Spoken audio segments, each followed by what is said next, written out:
Yo, what's up mga kaibigan? Halina tayo magkwentuhan. So kahapon nga matapos ang panibagong halimaw na statline ng Rookie of the Year frontrunner Victor Wembanyama, ito ay nagdraw ng comparison sa rookie LeBron James dahil pareho nga sila naglalaro ng beyond expectations nung sila ay mga rookie kahit naggrabe na ang hype sa kanila nung pumasok sila sa NBA. And some people are saying na mas maganda pa nga daw ang nilalaro ni Wemby ngayon kaysa noong rookie sa LeBron James. So silipin nga natin ang mga stats. Si Wemby ay nagtatala ng 20.9 points, ang rookie LeBron ay 20.4 points, 10.2 rebounds per game si Wembanyama, 5.7 rebounds sa LeBron, 3.4 assists kay Wemby, 5.7 assists naman sa LeBron, 3.4 blocks kay Wembanyama, 0.7 blocks sa LeBron, at 1.3 steals kay Wemby at 1.5 steals per game naman sa LeBron James.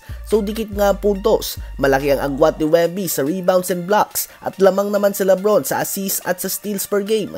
Sa efficiency naman ay 47% sa field si Wemby, 33.3% sa 3 points on 5 attempts per game at 81.5% naman sa free throw line. Habang rookie LeBron James naman ay 40.8% sa field, 27.9% sa 3 points on 3 attempts per game at 76.4% naman sa free throw line. So lamang nga sa lahat ng stats na yan si Wemby. Ngunit ang pinakamalaking pinagkaiba nga ay nag-a-average lamang si Wemby ng 28.7 minutes per game habang si LeBron naman ay 39.8 minutes per game. Habang ang pambawi naman dyan ni LeBron ay ang record nga ng kanilang team na 33 wins and 46 losses na tiyak na mas magiging maganda kumpara sa Spurs ni Wemby ngayong season. Statistically ay walang question na angat nga si Wemby kaysa kay LeBron. Ganun pa man sa mga nakapanood din nga ng rookie season ni LeBron James. Base sa inyong eye test, sino ba sa dalawang legendary prospect na ito ang mas maganda ang pinapakita o pinakita sa kanilang unang taon sa NBA? Ngayon ay tumungo naman tayo kay Luka Doncic. Kahapon nga ay nagtala pa lamang siya ng 38 points, 11 rebounds and 10 assists. Ito na nga mga kaibigan ang pangatlong sunod na 30-point triple-double ni Luka Doncic. Tanging si Oscar Robertson, Michael Jordan at Russell Westbrook pa lamang nakakagawa dito sa kasaysayan ng NBA bago siya dumagdag dito. So elite company nga yan.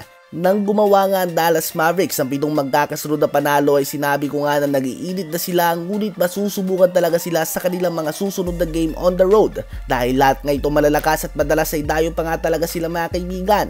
Well, si Doncic nga ay walang problema dahil sa last 6 games nga ng Slovenian star ay nagtatala siya ng 37.3 points, 9.6 rebounds and 11.3 assists per game on 51.7% shooting sa field. Again, MVP numbers nga yan. Ganun pa man sa 6 games na yan ay 2 lamang nga na ipanalo ng Mavs kahit na napakaganda ng stats na ginagawa ni Doncic.